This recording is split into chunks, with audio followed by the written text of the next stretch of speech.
little patterns like that can actually encourage a certain level of lack of awareness and responsibility, right? This idea that we have monthly stewardships is primarily about combating that problem, right? Right.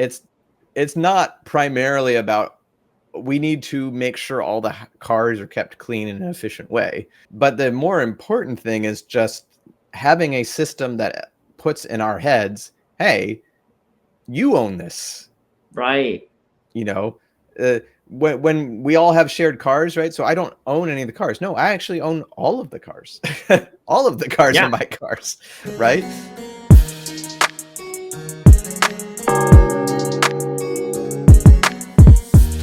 Welcome to the Circle Dwellers podcast, a production of the Protestant monastic order of Life Mission Fellowship. This is a show about living out the gospel in an intentional Christian community. My name is Matt Krell, and I am back here with my brother in Christ and in blood, Timothy Krell. And I also want to wish my audience a very happy Good Friday. If that's, to be perfectly honest, I don't know how to wish someone a happy Good Friday. Right. If you say Good Friday, that sounds like a meaningful Good Friday. Maybe. A meaningful Good. Okay, I should use that now. All right. Anyway, that sounds good. Okay, but either way, we are recording this on Palm Sunday, which is why we don't have any of our ashes on our foreheads yet, or at least smeared ashes because we touched it on accident and that sort of thing. But anyway, but what we wanted to talk about today is an interesting little system we have here at the monastery, which is stewardships. And basically, we have a problem when you have a common life, and that is, if everyone has everything in common, who takes care of something? Right? Yep. Yeah, so, the good old adage of when everyone's responsible, nobody is. Responsible, exactly. Yeah. Right. So, yeah. Interestingly enough, when I was doing research for this one, I just kind of looked up like the Wikipedia page for the so-called tragedy of the commons, as we all know about. And it turns out like there's actually some dispute of whether his theory about that is correct or not. Because sometimes when people have like common elements, there can be like a spirit of community cooperation where stuff gets taken care of. And the kind of examples where he pulled out with like, common land getting overgrazed on, things like that, never actually happened because laws have always applied to those kinds of things, right? The reason I kind of bring that up is that this topic is a rather complex one because we're dealing with human psychology, but inevitably you end up having to come up with some kind of system to handle shared resources because it's just going to fall apart otherwise. But the various ways humans can solve those problems are really, there's lots of them ways.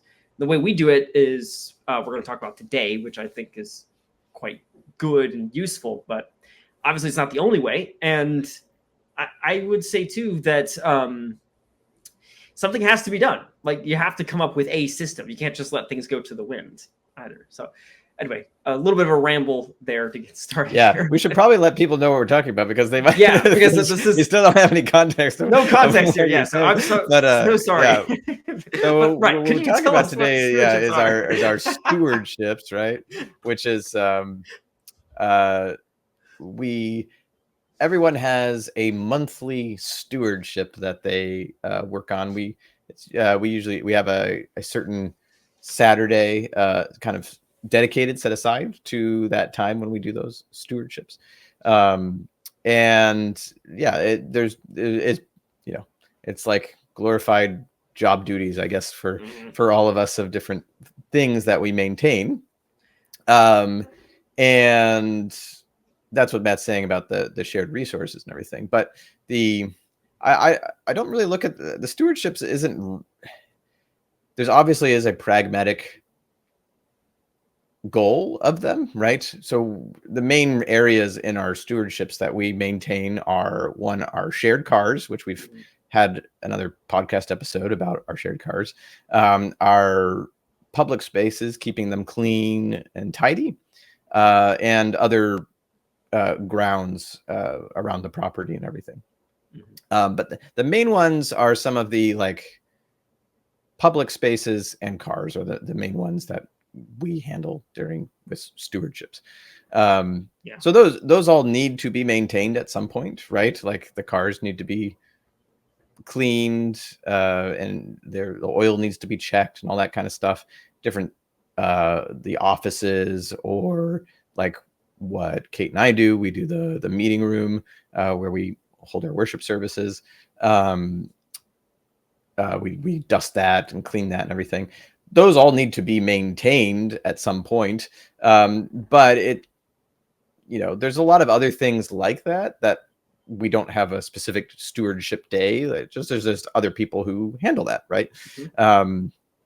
But the point of the stewardship is actually dealing with this ownership kind of idea more than anything, right? And that's kind of what you were getting at with that whole tragedy of the commons, I think. Right. It was. Yeah. So, yeah, do you have anything more to say on that? Well, yeah, kind of, because, like, if we had lots of money, we could always just hire a steward, right? It's like someone just to clean things. But that would also defeat the purpose of what we're trying to do here. And then that's why I was bringing up the topic of tragedy of the commons, is that we have to foster a sense of ownership within the group. And if we don't, things don't get taken care of. And we start treating our home as if it wasn't our home and it was someone else's problem. And that's a problem when you're living together in the church. Yeah. So one of the principles, right, is that we talk about is if there's less internal government, means you need more external government, right? Yep. And this is another topic we could talk about more too at some point. It is the, just like policies and rules, right? And like striking that balance and all that kind of stuff, right? That's a good idea. Yeah. Yeah. But so when you were saying like, I thought that was interesting what you were saying about like, there's some argument about how, what the nature of the commons is, and if that does having shared resources necessarily lead to just everyone being lazy, right? And it doesn't necessarily, but it has to. I think there's different levels of maturity that a group can be in, right? And different levels of maturity that different individual people in the group can have. And so you might have a group where everyone's very, very responsible and kind of proactive, and takes care of everything. And you might have a group that maybe it's just always like, well, I'm just going to let that, someone else deal with that kind of thing. And exactly. So there's different, and like you need to develop that as a group in that sense and training. And it's not something necessarily that everyone's naturally good at, or, it's just like anything. You need to learn how to be better at being a good citizen of whatever your community is, I suppose, or something, but there are structures. So there, I guess there's the individual element of the individual maturity, the group's maturity, but then there's also the systems that promote certain things, right? So you can have certain systems that might fight against your values, or systems that encourage your own values, right? So not only is there this, it's not all just, everyone just needs to be mature and take ownership of things and do stuff. That absolutely needs to happen. But you can also create structures that really discourage that and make it hard for people to take ownership of stuff and don't promote that idea, right? So we've tried to be very intentional about creating some of those structures that help foster that kind of personal ownership and responsibility that is really important. Because at a certain level, if you're in a community with shared resources like we are, where it's lives are very tightly intertwined, there's kind of an inherent structure there that can lead one to being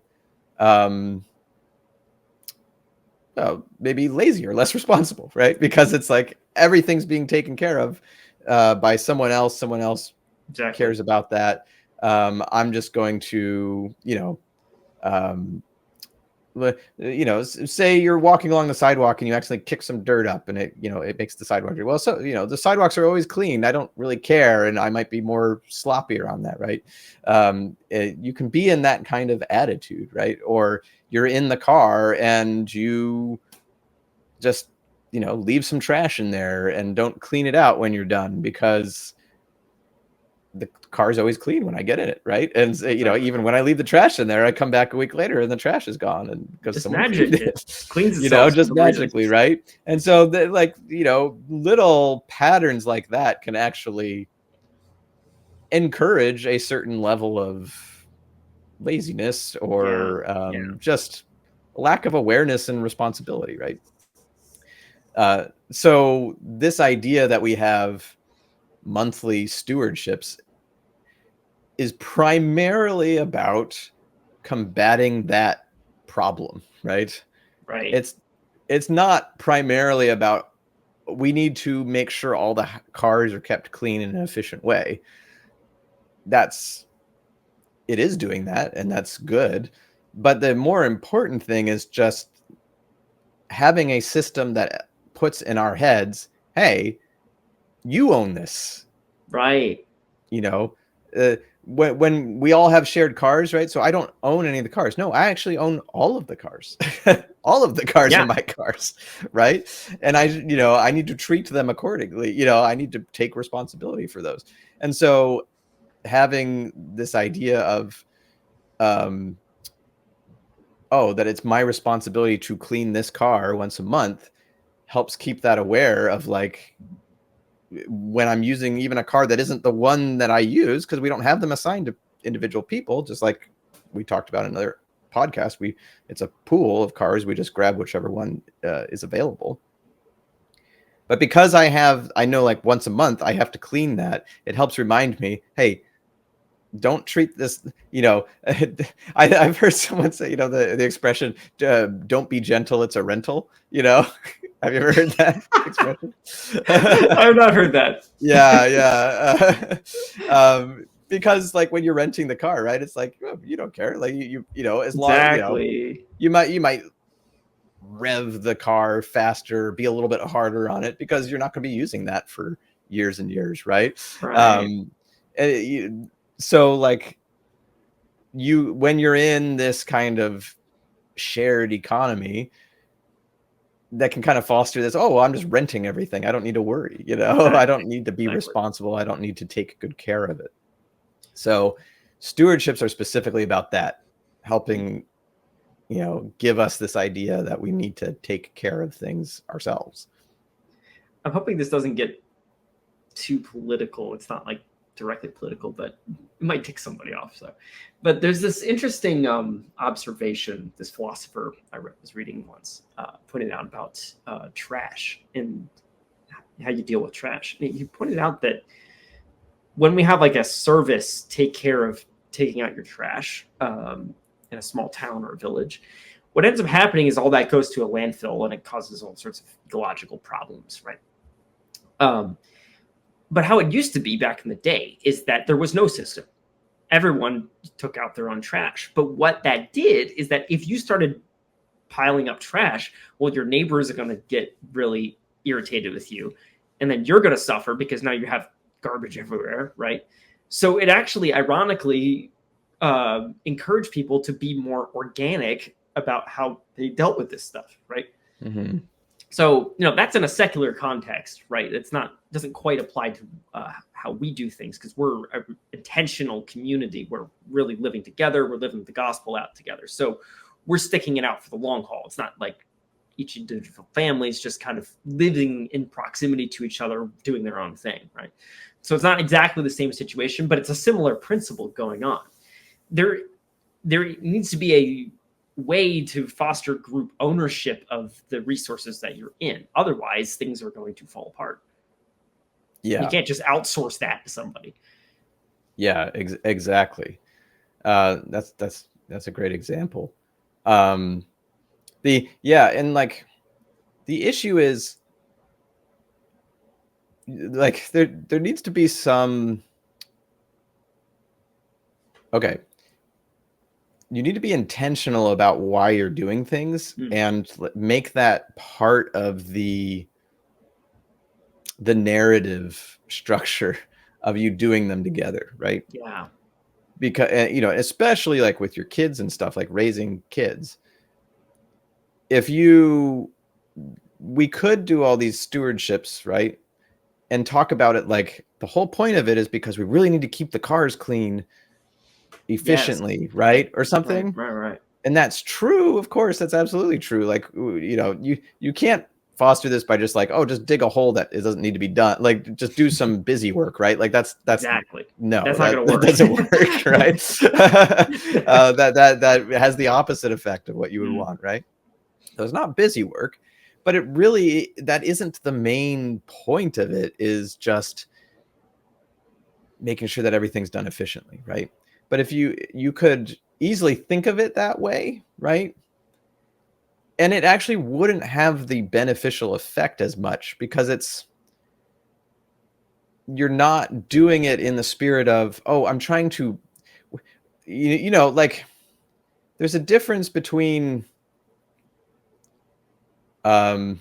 picking up a heavy object because you need to move it from point A to point B and picking up a heavy object because you're trying to get in shape, or something, and like you do things a little bit, when I'm picking up like dumbbells, say, or something, and lift, it's not if I moved the dumbbell a bunch of times, wasn't, that was really, really great. Well, the point isn't the translation of the dumbbell through 3D space, from point A to point B. The actual point is working my muscles to make them stronger, right? There's sort of I think an element like that with the stewardship where it's not like necessarily the point isn't to officially, maximally efficiently accomplish some kind of, get some jobs done around the property, even though you should be doing that. That's because that's a good use of resources. But the point is actually to like, it's almost a liturgy of training ourselves to be in the right mindset about how we live together, which is we want to all have ownership of this. We don't want to fall, there's these kind of ideas or demons floating out there that just want to come in and bring the group's thought processes down to the point where it's, oh, I'm not responsible. Oh, someone else is going to take care of that. Oh, someone, I don't need to worry about that. And the whole process of once a month, all of us doing it together on the same day, even, right? Like, because that's another thing I think that I don't even know we've necessarily articulated very clearly, but like having that one day to do it on, like we could just say, you just have to do it once a month, right? You could do it whenever. And of course, there's flexibility for that. Sometimes people are off or there's something that comes up and you have to do it at a different time. But like the fact that we all do it on the same day at the same time that's not just a practicality thing. There's a real reinforcing of this principle, these kind of morals and ideas of personal ownership of our shared resources together. So like there's all sorts of these little things I think you could take for granted, but that I think would change the complete flavor of it, even if we were to just say, no, you can do it whenever. Well, no, we're all going to do it at the same time because it's more than just getting a car clean is what I'm trying to say, right? In a very roundabout way. And it's so easy to lose that perspective, to think like, oh, I'm just getting the car clean. It's like, no, I'm actually strengthening the bonds of our fellowship together and making it so that we have good order and unity together rather than disorder and chaos and weak discipline among ourselves, right? Reminds me of, there's two things I want to add on top of that. The first thing is an observation that I've noticed about a different section that isn't really stewardship related. It's how we conduct our common meals, which we're going to talk about in the next episode. I'll talk about this point in more detail then. But we have a team of people who clean up all the dishes at the end, right?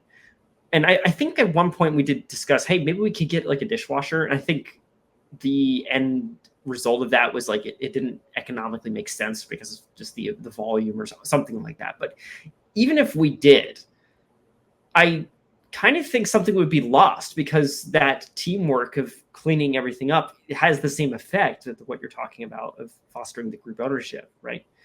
There's a community life that's being created via that rather mundane work. So that was like the first observation that I'm talking about, where we do those group things together. It's actually enhancing our lives. The second thing I pointed out is something you mentioned the very first episode in this podcast, where we were talking about cars sharing, is what are you going to optimize for? Right? Like, are you going to optimize for efficiency? Because if there was an optimization for efficiency, we're going to wait a little bit and we go buy one of those XAI robots that are coming out to go, clean the house for us, if that's ever going to be a thing in the future. But no, right? What we're optimizing for is the kingdom of God. We're optimizing for, fostering the group cohesion and learning to live out the gospel and live out what Jesus said on the Sermon on the Mount. And you know what? Sometimes the way you do that is by doing the dishes together, or cleaning the bathrooms together, vacuuming the carpets together. And it's often just kind of mundane, but it has that effect on you. Yeah, absolutely. Yeah, totally. Maybe we could talk just like briefly about some of like the technical details, like what happens if someone goes on vacation or like gets sick or whatever. How do we handle those kind of problems? Yeah. There's someone who's kind of over the different stewardship assignments and handles assigning those to the different individuals and families. Generally, the families all have pretty much the same, they all share the stewardship, and then different singles have their own stewardships that they do. So, if someone's going to be gone, there's a bunch of work or coordination that has to be done of planning who's going to take that on, or, cover that. So usually for vacations, that individual who kind of oversees that will plan out ahead of time and then look at the schedule and say, okay, for this month, your vacation is going to be different because you're covering for that person or something like that. But that's usually how we handle that. And yeah, some other pragmatic things is there's a checklist of stuff for each of the different stewardships, right? So there's like a whole checklist that would come up for a car for how to take care of it. It's the same for all the cars, but there's like kind of a standard checklist of, you go through and you check what the miles are, check when the next oil change needs to happen, and if it's close, you look at the oil and do that. You verify that all the different safety elements are present and that the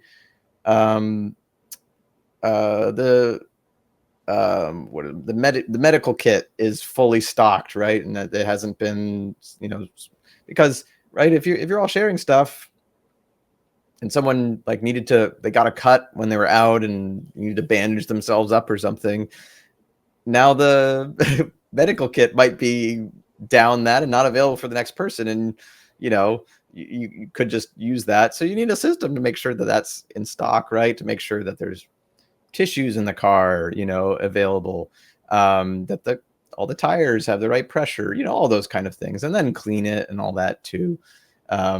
If there's been personal items left in there, that those are taken out and put into a lost and found or something, all that. So that's another thing that you need to do, because you could just say, oh, well, you just clean the car, right? But everyone's going to might have a different standard of what that looks like, right? Mhm. Of oh, I'm going to, for me, I just wipe the windows and quickly vacuum the vinyl and wipe some stuff down, but the other person might be more thorough, so you kind of need a way of like, okay, well, here's the standard thing. There's a whole checklist for us for when we clean the meeting room of, vacuum these things, wipe this down. And so, someone has to come up with those guidelines and routines, right, to just make sure that there's consistency there. And then another kind of element of that, or practical bit, is you kind of need someone to check up on those too, right? So we have someone goes around and checks how you did, right? Is it good enough, and gives you feedback if it's like, oh, you kind of missed this corner and it was a little bit dusty and there was some spider webs in the corner there, and all that too, because again, and that just helps to give accountability and make sure that we're all having the same shared standard that we care about and that we want to do, right? Yeah. This kind of can be humbling sometimes, because as a bachelor, that looks fine to me. Why do I have to wipe the cabinet down again? Right? Yeah. But I certainly like the end result of it, right? So you have to kind of swallow your pride sometimes that someone wiser, more picky than you is making the standard for what's good. But again, that's we're all saying that together. We're all saying we want this to be that clean, right? So it's not they're making me go up to a certain standards. We're all saying we're going up to a standard, right? Yeah, it's like a different philosophy. Yeah. And then when we get our monthly allotments, we submit what stewardship we've done, and that's part of the process too, in order to, one of the kind of the monthly checklist things that we have to do is we say which stewardship we did that month, and that helps tie in, that responsibility of, getting our resources, but also we did something to maintain those resources and be good stewards of it. Yeah. One thing I was kind of thinking about, that someone watching this podcast could think to themselves like, okay, yeah, that doesn't really like apply to my life so much because I don't live in a group and so forth. But I'm going to suggest something probably a little surprising, which is that it kind of does. And here's how. Buddy, you exist in this world because of someone else, right? So your life is a gift. And I would say it's a stewardship, right? Your talents and skills are also a gift from someone else, right? So pretty much, if you think about it, everything that you have in life ultimately winds up to being a gift from God, or we might say a stewardship from God to do, his good pleasure in the world and to, bring goodness to your fellow man. So, does that mean that you're being a good steward of your life if you're not taking the trash out regularly in your apartment? Right? Like the concept of stewardship actually applies to large amounts of your life, and especially as a Christian who is a sworn soldier for Christ. Like, you are under his command, buddy. Like, you better be doing your service well here, because the master is going to come and ask, okay, I invested you, 5 talents. Did you make 5 more talents, or did you bury it in the ground? And so I think there's a lot there you can think about. Said this doesn't just apply to groups; it applies to individuals, applies to families. It has many more use cases. It does, and I would say too, like, I think when you have these kind of things like a stewardship, it's easy for something like that to fall into this kind of, oh, this obligation, this thing I have to do. It's like this chore that I have to do, right? But to realize that there's a much higher and more noble purpose going on with doing that chore, right? Yeah. And like you're saying, individually, there's obviously that. But I'd really like people to think about too the importance of that for building unity among people, right? Whether it's in your family or it's in the church, and to be seeking that out. Do you have those kind of opportunities, right? To look at them as with gratitude that you have the chance to contribute, right? Like, yeah, that's another reason that we put all those we have all these stewardships, right? Is that everyone is included, that it isn't like, oh, we're only just going to let these people manage things because they're the ones good at it. Like, we want everyone to share in our life together, and part of that life together is making sure the car is clean and making sure that room is clean. And it's giving everyone a job, not because simply like they're wasted resources if they're not doing a job, or because, oh, we should get the most out of people or something, but like giving them a chance to contribute and be part of the group. And sometimes that feels less efficient even, because it's like, well, those people don't clean as well as these other people do necessarily, or it's more work to have to follow up on them and check on, how well they did or whatever. But it's not about those things. It's about saying, we want you to be part of us. We want you to be involved, and so like, you want to try to find as many ways to give people ownership, because that creates unity, and that's a gift to them, not just in